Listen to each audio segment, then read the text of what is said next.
Shalom, shalom, internautes, vous êtes les bienvenus dans votre émission préférée de Quelle Bible parle de Samuel Noah Ministry, que la Bible parle. Oui, la Bible est liloba na Nzambe.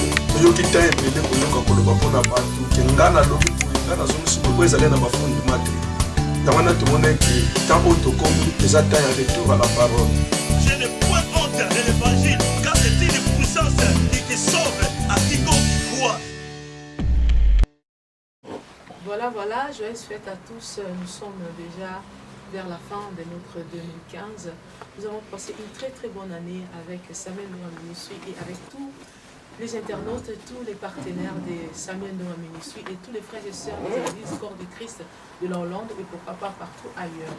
Voilà, je suis le pasteur Trésor Kipango à Rotterdam de Samuel Noah Ministry. Aujourd'hui, nous sommes venus encore pour une nouvelle émission de Que la Bible parle avec le pasteur Philippe. Le pasteur Philippe est un de nos partenaires, un des pasteurs qui passe très souvent dans cette émission parce qu'il a vraiment le souci de rebâtir, de redorer les gazons de l'évangile qui a été terri par des hommes qui ont défilé, qui ont dit beaucoup de choses, parce que l'Internet, il y a la caméra, il y a tout, c'est très facile pour tout le monde de pouvoir se mettre devant une caméra et raconter tout ce qu'il veut sans fondement public. Mais aujourd'hui, c'est la Bible qui va parler. Comme d'habitude, je suis avec Maman Bijou, Maman Nzambi, du début jusqu'à la fin de l'année, dans Samuel Noah Ministry. Maman Bijou, bonjour. Bonjour, pasteur. Comment vas-tu? Oui, très bien. Bonne fête. Hein? Pareillement, merci. C'est la fin de l'année, déjà bientôt, nous sommes déjà presque en mi-décembre. Ça va vite, hein? Oui, ça va très vite. Et comment a été l'année pour toi? Très bien, le Seigneur a fait sa grâce. Je suis en vie, ce qui est d'abord très important. Et je garde aussi ma foi sur tout ça. Et pasteur Philippe, bonjour. Bonjour. Bonne année. Merci. Comment ça a été l'année 2015? En tout cas, le Seigneur nous a soutenus. Donc, comme vous le savez, le Seigneur nous est toujours favorable. On a fait ce qu'on a pu faire et nous sommes reconnaissants et nous croyons qu'il pourra davantage nous soutenir pour qu'on puisse faire davantage aussi. Amen. Voilà, vous êtes venus aujourd'hui pour nous parler d'un nouveau thème. De quoi parlerez-vous aujourd'hui et pourquoi ce thème? Bon, nous voulons parler de venir avec Isaac comme offrande, parce que c'est aussi un bon thème, parce que vous savez que Dieu a mis Abraham à l'épreuve et c'est le père de la foi. Donc nous voulons aussi vivre cette expérience, mais comment vivre cette expérience? Comment pouvoir réellement accomplir aussi, n'est-ce pas, cette portion de l'écriture? C'est le souci qu'on a. Voilà pourquoi on veut aborder ce thème. Voilà, et Maman Bichou, Venir avec Isaac. Moi j'ai une question que c'est vraiment très bon. Philippe, que j'ai toujours gardée par rapport à une conviction personnelle de l'enseignement sur Isaac. Oui. Nous voulons laisser le temps au pasteur Philippe de nous parler selon la Bible, parce que la Bible parle de venir avec Isaac. Oui, en tout cas, bien aimés dans le Seigneur, nous vous saluons dans le nom précieux et glorieux de notre Seigneur Jésus. Et comme vous le savez, dans le livre de Genèse chapitre 22, la Bible dit ceci: après ces choses, Dieu mit Abraham à l'épreuve et lui dit: Abraham, et il répondit: me voici. Dieu dit: prends ton fils, ton unique, celui que tu aimes, Isaac, va-t'en au pays de Morija, et là offre-le en holocauste sur l'une des montagnes que je te dirai. Donc vous voyez que Dieu demande à Abraham de pouvoir lui offrir son fils. Et quand nous prenons cette écriture et nous voulons exhorter les bien-aimés à pouvoir offrir aussi comme Abraham, vous allez comprendre que généralement dans notre observation, nous sommes étonnés de voir que lorsque les bien-aimés viennent, ils viennent avec des télévisions, ils viennent avec des pagnes, ils viennent avec des costumes. On se demande comment est-ce qu'Isaac, qui est un homme, est devenu, n'est-ce pas, un pantalon, tout ça. Donc, voilà. Donc c'est vraiment ça le problème. Donc il faut aider les gens à pouvoir comprendre, mais qu'est-ce qui se passe? Pourquoi Dieu a dû cela? Et quand vous suivez l'histoire, vous allez comprendre que quand Abraham va amener Isaac pour aller l'offrir, vous allez voir qu'ils vont marcher 3 jours durant et après cela, il sera dit à Isaac de porter, n'est-ce pas, le bois. Donc Isaac va porter le bois jusqu'au lieu du sacrifice. Donc, et il va poser la question à son père, je vois le feu, je vois le bois, où est l'holocauste, où est le sacrifice? Et Abraham étant prophète dira, Dieu se pourvoira lui-même de l'agneau. Donc, mais lorsqu'ils sont arrivés, tout le monde sait que c'était un bélier. Il y a quand même une différence entre un bélier et un agneau. Donc, maintenant, quel était l'agneau que Dieu avait réellement envie de pouvoir se pourvoir? La réponse se donnera plusieurs années plus tard. Et là, nous allons voir dans le livre de Jean, chapitre 1. Voilà. Comme un prophète parle, il y a un autre prophète qui lui répond. Vous allez comprendre qu'un jour, Jean va se mettre et pouvoir réellement présenter l'agneau que Dieu devrait se pourvoir. Et la Bible dit ceci au verset, n'est-ce pas, 34. Et j'ai vu et je rendis témoignage qu'il est le Fils. Le lendemain, Jean était encore là et avec ses deux de ses disciples, et ayant regardé Jésus qui passait, il dit, voici l'agneau de Dieu, dont Abraham a dit que Dieu se pourvoira lui-même. Donc vous comprenez que tout ça, avant que ça ne puisse parler de quoi que ce soit, en tout cas, comme dans le livre de Jean chapitre 5, verset 39, dit, vous sondez les Écritures, croyant trouver en elles la vie éternelle, ce sont elles qui rendent témoignage de moi. Donc Isaac ne rendait pas témoignage d'autre chose si ce n'est que du Seigneur Jésus. Donc on se étonne que Isaac devienne une caméra, Isaac devienne une télévision, Isaac devienne, n'est-ce pas, des fauteuils, tout ça. Mais d'où viennent toutes ces choses? C'est là où nous ne comprenons pas. Voilà. Donc nous sommes en train de condamner cela. Nous sommes en train de condamner, pourquoi? Parce que c'est ce que la Bible est en train de pouvoir nous interdire, de faire de la parole de Dieu une interprétation particulière, personnelle. Donc si pour toi, Isaac, c'est ta télévision, moi maintenant, mon Isaac, c'est quoi? C'est ma voiture. Donc vous comprenez tout ça, pourquoi? Parce qu'on se dit que c'est quelque chose de cher. Oui, c'est quelque chose de cher, mais pas seulement cher dans le fait que ça coûte de l'argent, mais Isaac était les entrailles d'Abraham. C'est ça le problème. Donc il faudrait commencer à pouvoir comprendre ces choses. Déjà, nous comprenons que celui qui peut nous donner la lumière, c'est le Seigneur Jésus. Écoutez, un jour, Abraham va déclarer pour dire que non, je vais léguer mon héritage à quelqu'un qui est né dans ma maison. Écoutez ce que le Seigneur va lui dire. Nous sommes dans Genèse chapitre 15, je crois, si je ne me trompe pas. Voilà. Est-ce que c'est 15? Je crois que... Voilà. Yeah. Genèse 15, au verset 1. Après ces événements, la parole de l'Éternel fut adressée à Abraham dans une vision. Et il dit, Abraham, ne crains point, je suis ton bouclier et ta récompense sera très grande. Abraham répondit, Seigneur éternel, que me donnerais-tu? Je m'en vais sans enfant. Et l'héritier de ma maison, c'est Eliezer de Damas. Et Abraham dit, voici, tu ne m'as pas donné de postérité, celui qui est né dans ma maison sera mon héritier. Alors la parole de l'Éternel lui fut adressée ainsi, ce n'est pas lui qui sera ton héritier, mais c'est celui qui sortira de tes entrailles qui sera ton héritier. Donc vous voyez, le fils, ce sont les entrailles du Père. Isaac était les entrailles du Père. Voilà pourquoi Dieu ne pouvait pas demander autre chose si ce n'est que ce qui était sorti, n'est-ce pas, d'Abraham. Or, Abraham, la Bible dit qu'il a été fait père d'une multitude. Est-ce que Dieu parlait-il d'Abraham?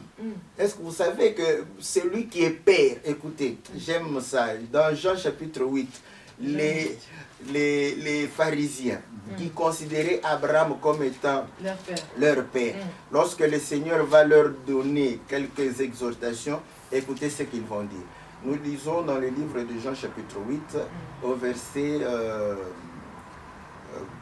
je lis au verset 37. Voilà. Un peu plus haut. Ouais, c'est peut-être pour lui plus haut. Bon, je commence au verset 37. Je sais que vous êtes la postérité d'Abraham. Voilà. Mais vous cherchez à me faire mourir parce que ma parole ne pénètre pas en vous. Et je dis ce que j'ai vu chez mon père et vous faites ce que vous avez entendu de la part de votre père. Ils lui répondirent, notre père c'est Abraham. Jésus leur dit, si vous étiez enfant d'Abraham, vous feriez les œuvres d'Abraham. Maintenant, vous cherchez à me faire mourir, moi qui vous ai dit la vérité que j'ai entendue de Dieu. Cela, Abraham ne l'a point fait. Vous faites les œuvres de votre père. Il dit, nous ne sommes pas des enfants illégitimes. Nous avons un seul père. Dieu. Alléluia. Donc, vous voyez, il faut la connexion entre Abraham et Dieu. Si on était au temps de Jésus, on pouvait leur dire, mais vous venez de dire qu'Abraham est votre père. Maintenant, vous dites que vous n'avez qu'un seul père, c'est Dieu. Vous allez comprendre que dans la chair, ils ont compris qu'ils avaient pour père Abraham. Mais lorsque le Seigneur a touché la vérité, parce qu'il leur a dit que moi je vous dis la vérité qu'Abraham n'a point fait, n'est-ce pas? À ce moment, ils ont compris que quand il s'agit de la vérité, il s'agit de la parole, il n'y a qu'un seul qui peut réellement engendrer par la parole, c'est Dieu. Donc Abraham parlait de Dieu. Voilà pourquoi vous allez comprendre que le nom de Abraham, c'est Dieu qui a donné, n'est-ce pas? C'était le nom de Dieu qu'il a donné à Abraham. Et ainsi nous comprenons que Abraham ne parlait pas de lui-même, mais Abraham parlait de Dieu. C'est Dieu qui est notre Père. Vous comprenez? Maintenant, vous allez comprendre que Dieu devrait offrir, n'est-ce pas, Isaac. C'est ainsi que la Bible dit que car Dieu a tant aimé le monde qu'il a donné son Isaac, afin que quiconque croit ne périsse pas, mais qu'il ait la vie éternelle. Comme Abraham, il fallait que Dieu puisse donner son fils, son Isaac. Vous voyez? Donc, écoutez maintenant, comment est venu Isaac? Isaac est venu de la manière où Abraham et Sarah étaient complètement vieux. Donc, quand le Seigneur va passer dans Genèse 18, il dira à cette même époque, Sarah va témoigner. Il dit que non, je n'ai plus envie de mon mari. Donc quand je dors, je me rappelle que non, c'est mon frère. Parce qu'ils étaient frères et sœurs. Voilà. Et à ce moment, vous allez comprendre que si ils ont communié ensemble, ce n'est pas par envie, c'est sur parole. Sur la parole de Dieu, ils ont communié ensemble et Isaac est venu. Et ainsi vous comprenez que Isaac est en train de parler du Seigneur Jésus, qui est venu non selon la volonté de la chair, ni selon la volonté de l'homme, mais c'est sur la parole, sur la volonté de Dieu. À cette même époque, je viendrai et Sarah aura un fils. Amen. Or, vous allez comprendre, lisez votre Bible, vous ne verrez nulle part où Dieu a visité encore Sarah, n'est-ce pas? Donc, est-ce qu'il parlait réellement de Sarah? Non, Sarah parlait de quelqu'un d'autre. Et ainsi, vous allez comprendre que lorsque Dieu a visité le monde, Isaac a été manifesté, le véritable Isaac qui est le Seigneur Jésus. Voilà pourquoi il fallait que Isaac soit offert. Mais maintenant, nous. Maintenant, on va parler nous, parce que la question, je pense bien que le thème, c'est pas adressé à Dieu, mais à nous. À nous. Donne ton Isaac, je dois donner mon Isaac. Mais qui est mon Isaac? Alléluia. Nous disons que nous sommes l'image de Dieu. Donc nous faisons les choses comme Dieu. Donc il faudrait que nous puissions aussi offrir notre Isaac qui soit le fruit de nos entrailles. Voilà. Maintenant, vous allez comprendre ceci. C'est là où je suis allé. Le fruit des entrailles, comprenons ça d'abord de manière naturelle. Vous allez les entrailles, c'est... Parce que la mienne, c'est la fille. Est-ce que je dois donner ma fille? Merci. Écoutez. Parce que vous avez refusé de donner des vêtements, des costumes, des animaux. Est-ce que je dois offrir ma fille? Écoutez, c'est une très très bonne question. Maintenant, nous répondons ceci. Vous allez comprendre que lorsqu'on parle des entrailles, les entrailles, ce sont ce qui est à l'intérieur. Donc, vous voyez, en fait, parler des entrailles de manière littérale, c'est-à-dire ce sont les intestins, ce sont ce qui est à l'intérieur. Écoutez maintenant, vous allez comprendre qu'il y a une écriture dans Psaume. Je vais prendre seulement cette écriture pour faire, il y en a beaucoup, pour faire la connexion. Psaume 38, au verset 8. Écoutez ce que je crois David dit. Car un mal brûlant dévore mes entrailles. et il n'y a rien de sain dans ma chair. Vous voyez? Donc, il fait une liaison entre entrailles et chair. Vous voyez? Donc, un mal brûlant dévore mes entrailles. Il n'y a rien de sain. Puisque c'est ce mal-là qui dévore mes entrailles, ça fait que ma chair n'a rien de sain, rien de propre. Donc, le mal est en train de pouvoir, toucher ma chair. Et là, vous allez comprendre que, effectivement, pourquoi on parle du fils comme étant le fruit des entrailles. Et les mamans savent ça, quand on touche à l'enfant, elles le sentent, ça bouge à l'intérieur. On a touché l'enfant qui est physique, mais elle ressent. Pourquoi? Pour démontrer que le fils, ce sont les entrailles du père.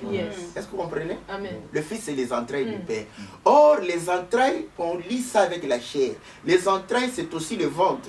Voilà pourquoi il dit que non, je suis en train de pouvoir, lorsqu'on donne à Ézéchiel, de pouvoir manger le rouleau, sur la bouche c'était du miel. Quand ça entre dans les entrailles, dans le ventre, c'est amen. Donc, vous allez comprendre maintenant que dans 1 Corinthiens chapitre 6, verset, je crois, 9, attendez, je vais lire le verset. Il dit ceci: le ventre est fait pour les aliments et les aliments pour le ventre. Voilà, au verset 13. Les aliments sont pour le ventre et le ventre pour les aliments, et Dieu détruira l'un comme les autres. Mais le corps n'est pas pour l'impudicité. Dites-moi maintenant, est-ce que... Ça a rapport. Vous voyez, le ventre, ce n'est pas le corps. C'est le corps. C'est le corps. Donc, il voulait démontrer que, parce que nous devons revêtir un corps céleste. Le corps dont il voulait parler pour le Seigneur, c'est le corps céleste. Parce qu'on dit, tel est le céleste, tel que nous devons être. Tel est le terrestre, tel que nous devons être. Vous allez comprendre que le ventre est pris comme le corps physique ici. Est-ce que vous voyez? Or, le ventre, ce sont les entrailles. Les entrailles, c'est le fils. Est-ce que vous comprenez? Donc maintenant, lorsqu'on nous demande de pouvoir venir offrir notre Isaac, ne prends pas ta télé. Et puis écoutez, bon, si tu prends ta télé, je vais te donner encore un bon conseil. Prenons d'abord l'histoire. On a amené Isaac, on est arrivé, on a posé Isaac sur l'autel. Et Isaac est rentré avec Abraham. Okay, voilà. Donc, tu amènes ta télévision, tu mets là, tu fais des danses au moment où on offre là. Voilà. Et le pasteur est content d'avoir vu réellement ta grande télévision. Avec Smart Télévision, 4K, n'est-ce pas? Tout modèle, le nouveau modèle. Et tu danses là, tout autour de ton Isaac. Et le pasteur, sachant qu'il va rester avec Isaac, comme Abraham, lorsque le culte se termine, tu prends Isaac, tu le ramènes à la maison. Pasteur, vous êtes revenu, vous êtes du coup entré dans la question que moi j'ai voulu vous poser, parce que moi-même, en méditant cette affaire d'offrir l'Isaac, je suis arrivé à ce que vous venez de dire tout à l'heure. Si l'Isaac était la promesse, c'est la promesse en qui devait sortir une multitude. Lorsque vous offrez votre sémence, ça veut dire que vous n'aurez plus la multitude.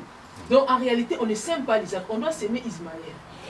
On ne doit pas donner son Isaac. Moi, je ne pense pas que Isaac, depuis qu'on nous a dit de toujours s'aimer Isaac, je pense que c'est une erreur. Non. J'ai toujours pensé que s'aimer Isaac et laisser Isaac là-bas, c'est que tu as perdu la suite, la continuité de ce que tu devais faire avec cet Isaac. Tu l'as offert à quelqu'un d'autre. C'est que l'exemple de la télé, de ce que pasteur. Donc moi, je pense aussi personnellement que lorsqu'on te dit d'offrir Isaac, il faut t'arranger à ce que tu retournes avec cet Isaac. Parce qu'il y a une suite à faire avec cet Isaac-là. Mais lorsque tu l'offres déjà à quelqu'un, la procédure avec Dieu s'arrête. Je comprends parce qu'il est le fils de la promesse au moins. Normalement. C'est ce que le pasteur vient de dire. Alors, pasteur, je vais poser une question. Ma question est celle-ci. Les gens qui ont déjà offert leur Isaac, Tolo Baboué, Bato Nyoso, ça va Isaac Nabaho. C'est-à-dire, posséder Nabaho Nanzambi. Il ne faut pas foutre Nabaho. C'est là. Bon, d'abord, mais le problème est que est-ce qu'ils ont offert Isaac? Non, Isaac ne peut pas être la télévision. Voilà pourquoi, pour répondre à cette question, Hébreux chapitre 11 dit ceci. Hébreux chapitre 11 dit, je commence au verset 16, mais maintenant ils en désirent une meilleure, c'est-à-dire une céleste. C'est pourquoi Dieu n'a pas honte d'être appelé leur Dieu, car il leur a préparé une cité. C'est par la foi qu'Abraham offrit Isaac lorsqu'il fut mis à l'épreuve et qu'il offrit son fils unique, lui qui avait reçu les promesses et à qui il avait été dit, en Isaac sera nommé pour toi une postérité. Il pensait que Dieu est puissant, même pour ressusciter les morts, aussi le recouvrera-t-il par une sorte de résurrection. Amen. Voilà. Amen. Donc, vous allez comprendre qu'Abraham croyait à la résurrection. Il s'est dit que si j'offre Isaac, il va ressusciter, je vais le récupérer le même Isaac là. Oui. Mais ici, pasteur, regardez vous-même. Ouais. Ici, quand on nous dit d'offrir Isaac, et le pasteur nous fait croire que Isaac là va revenir par la foi, comme Abraham avait fait la foi. Ça veut dire quelque part, ils ont raison que Isaac reviendra. Mais le problème si j'offre une télé, et qu'un jour je reçois une bonne télé que celle que j'avais offert, ça veut dire qu'ils ont raison de dire ça. Et ta télé ne peut pas être Isaac, parce qu'Isaac est le fruit des entrailles du Père. C'est-à-dire, quand toi tu offres, tu es comme Abraham. Tu dois offrir le fruit de tes entrailles. C'est pourquoi nous avions démontré que les entrailles, c'est le Fils. Et les entrailles, c'est le ventre. Les entrailles, le ventre, c'est la chair. Vous comprenez? Maintenant, quand on te demande, toi, d'offrir ton Isaac, comme Abraham, tu crois à la résurrection, tu dois amener tes entrailles. Tu dois amener... C'était style de langage. Je vais d'abord comprendre là-dessus. Romains chapitre 12. Je dois amener ma personne. Romains chapitre 12 dit ceci. Voilà. Parce que c'est Romains chapitre 12 qui nous demande de pouvoir offrir nos Isaac. Romains chapitre 12, au verset 1. Je vous exhorte donc, frères, par les compassions de Dieu, à offrir vos corps, vos entrailles, comme un sacrifice vivant. Est-ce que vous voyez? C'est un sacrifice vivant. Parce que sur l'autel, Dieu avait besoin du sang. Bon, parce que tous ces hommes de Dieu qui nous ont prêché, venez donner Isaac, s'aimez votre Isaac, par la foi vous voulez me dire par là que tous ces hommes-là n'étaient pas justes avec nous. Ils n'étaient pas éclairés. Le mal, c'est que nous, parfois, les hommes de Dieu, quand on n'est pas éclairé... c'est le fils unique. Comprenons ceci. C'est un style de langage. Parfois, dans le cadre de difficulté à donner. Mais il ne faut pas tromper les gens. Non, ne c'est pas tromper, mais vous savez, vous savez quand quelqu'un... Vous vous êtes déjà posé la question pourquoi un homme, quand il est escroc, n'est-ce pas, on lui donne toujours de l'argent. Vous vous êtes déjà posé ça? Parce qu'il trompe. Parce que, voilà, vous voyez, quand vous êtes sérieux, vous allez chez quelqu'un, vous lui dites que non, j'ai besoin de 1000 euros. Vous allez lui donner, n'est-ce pas, le gage de rembourser en fonction de vos revenus. Il va dire que non, dans 2-3 mois, je vais rembourser. Il comprend que 2-3 mois, c'est long. Ouais. Mais un escroc vient, il dira, ah, j'ai vraiment une coopération. Dans 2 jours, ça va me rapporter 3000. Ouais. J'ai besoin de 1000. L'homme comprend directement, si je donne 1000, l'autre aura 3000. Donc, il peut me donner 1500. Je vais te rembourser 1000 dans 3 jours. Vous voyez? Donc, ça plaît à la chair. Ça plaît, n'est-ce pas, aux convoitises. Parce qu'on veut gagner. Parce qu'on veut avoir. Voilà pourquoi ce langage-là est beaucoup plus facile pour soutirer. Vous voyez?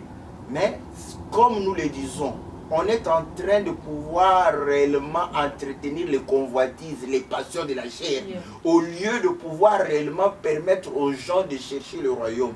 Et ainsi, vous allez comprendre que lorsque nous avons défini, parce que nous sommes aussi notre Isaac, n'est-ce pas?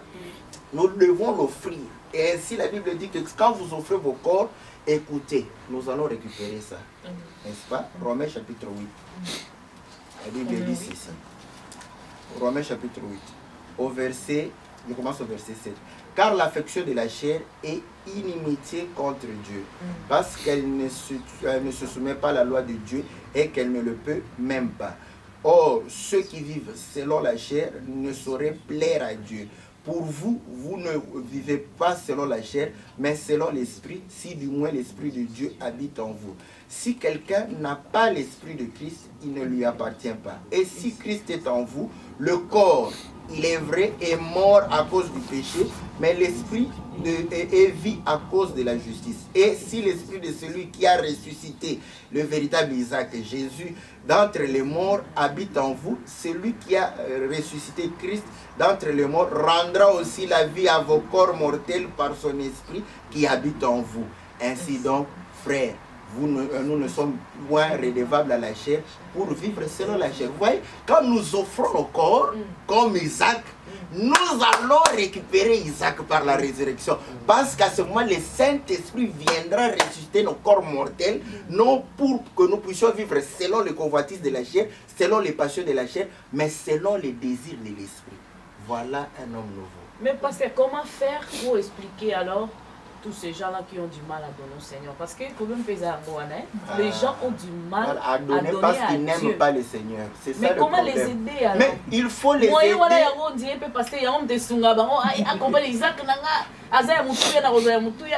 Oui, mais il donne sans la foi.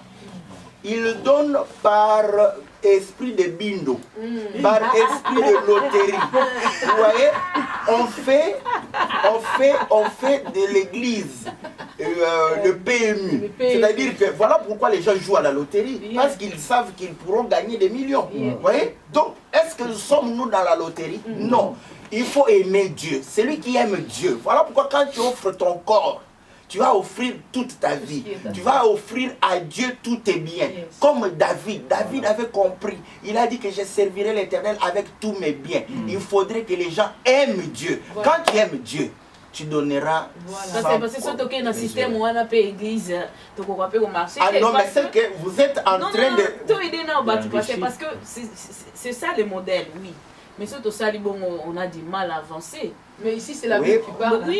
Si on ne peut pas faire parler des stratégies humaines pour faire avancer l'Église. Non, c'est pas ça, on veut que la Bible nous dise ce qu'il faut faire. Oui. Chers internautes, écoutez, nous sommes dans un plateau très chaud. Nous ne sommes pas dans Bindo, nous sommes dans Samuel non à ministry. On ne fait pas la loterie ici. Nous sommes vraiment en train de vouloir aider le peuple de Dieu sur apporter votre Isaac. Et le pasteur Philippe nous dit que Isaac, en fait, c'est l'offrande de son propre corps, de ses entrailles, de ce que l'on est, ce que vous offrez à Dieu. Parce que la Bible nous dit que lorsque une personne s'offre lui-même à Dieu, tu aimes Dieu de tout ton cœur, de toute ton âme, ce sera facile pour toi de donner à Dieu sans toutefois qu'on te trompe que si tu donnes un Isaac, cela reviendra. La Bible nous dit ici que Isaac, c'est quelque chose de toi, qui vient de tes entrailles. Or, tout ce qui vient de nous, de nos entrailles, c'est notre foi, c'est notre corps, c'est notre âme. C'est ça que nous devons rendre à Dieu. C'est corps mortel que le Saint-Esprit rendra immortel. Pasteur Philippe, j'ai compris aujourd'hui que Isaac, comme a demandé autrefois, n'était pas ainsi, il ne m'avait pas aidé. Aujourd'hui, je suis très aidé. Si je voudrais donner à Dieu, c'est parce que j'aime Dieu, de tout ce qu'il a fait pour moi, de tout ce qu'il fait, tout ce qu'il est pour moi d'abord, le Créateur. Donc pour moi, c'est pour ça que je lui donne. Alors quel conseil donnerez-vous à une personne qui sera étonnée d'avoir donné plein d'Isaac et malheureusement, par exemple, on peut pas belé, or Isaac a la carte encore. Ils ont trop donné d'Isaac. Ils ont donné Isaac en Allemagne, Isaac en France, en Suisse, Isaac en Hollande, Isaac à Kinshasa, mais surtout la faune. On a récupéré des mots, la faune. Oh non, Isaac au Tindi. On a Kinshasa, maman, prophète, à côte à Matla, comme un gengenge. Moi, je suis Isaac, Siko. Alandio a moni que non, Isaac une erreur. Comment convaincre d'abord? C'est d'abord que Isaac une erreur, premièrement. Et deuxièmement, comment corriger cette erreur-là? Non, bon, comme la question de notre bien-aimé, c'est-à-dire qu'il faut vraiment l'amour. C'est pourquoi vous verrez, quand Paul était en train de parler de ceux qui étaient, je crois, Macédoine, ils étaient pauvres, mais de leur pauvreté, ils ont produit des richesses parce qu'ils ont aimé Dieu. Vous allez comprendre que l'amour de Dieu, l'amour surpasse tout.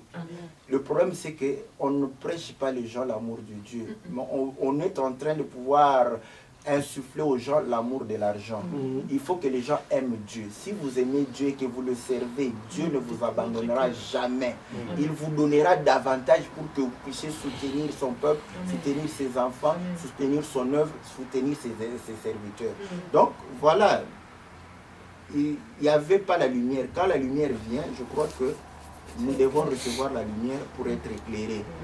Dieu ne tient pas compte du temps d'ignorance. Ce qui est passé est passé. Regardons en avant, comme Paul dit, que Je ne regarde pas en arrière, mais je regarde en avant. Je cours pour atteindre la perfection, quoique je n'ai pas encore saisi la perfection. Cette personne ne peut que écouter cette parole et la vivre. S'il donne sa vie au Seigneur, le Seigneur va le bénir et il aura la facilité de donner ses biens matériels. Voilà pourquoi Paul dit, si on vous prêche, n'est-ce pas, le royaume, quelle difficulté avons-nous à pouvoir récolter les biens temporels? Les biens de ce monde passeront, voyez. Donc voilà, quand quelqu'un comprend l'amour de Dieu, il n'aura pas réellement un cœur dur à pouvoir donner. On lui transforme des versets pour lui faire plaisir. Il n'a pas besoin d'un esprit de loterie pour pouvoir donner. Il donnera parce que Dieu, le Saint-Esprit l'a touché et il va pouvoir servir. Et pour finir, alors, comment aider l'homme de Dieu qui a fait ainsi? Comment il peut corriger son erreur? Mais nous venons de pouvoir apporter la lumière. En tout cas, ceux qui sont de la lumière, n'est-ce pas, vont marcher dans la lumière. Voilà, la lumière est venue chez les siens et les siens ne l'ont pas reçue. À tous ceux qui ont reçu la lumière, Dieu a donné le pouvoir de devenir enfant de Dieu. Donc, enfant de Dieu, serviteur de Dieu véritable, reçoivent toujours la lumière, aiment la lumière, marchent dans la lumière. Voilà. Donc, nous sommes vraiment bénis de votre exposé. J'ai appris aussi, parce que j'avais déjà un peu fait une méditation par rapport à ces sujets, que j'avais déjà un peu beaucoup de doutes par rapport à cette histoire d'Isaac. Merci de votre éclaircissement aujourd'hui. Que Dieu vous bénisse. En tout cas, je crois que Maman Bijou, si tu as quelque chose à dire. Ça c'est vrai parce que c'est pour cela même on donne Isaac, mais on ne reçoit rien de retour. Voilà. Parce que ce n'est pas le véritable. Oui, c'est ça. Parce que ce n'est pas le véritable, on ne reçoit pas la télé. Voilà, chers internautes, nous sommes à la fin de notre émission. C'était avec le pasteur Philippe dans Apporter votre Isaac. Alors nous avons compris aujourd'hui, Isaac en fait c'est s'offrir soi-même. Parce que l'Isaac c'est une histoire des entrailles. Ce n'est pas de l'argent, ce n'est pas la télé, ce n'est pas la dîme que vous donnez, ce n'est pas ce que vous apportez de chez vous, le vêtement que vous apportez à votre pasteur ou à votre dirigeant de l'église, c'est vous offrir vous-même. Et pourquoi vous offrez vous-même?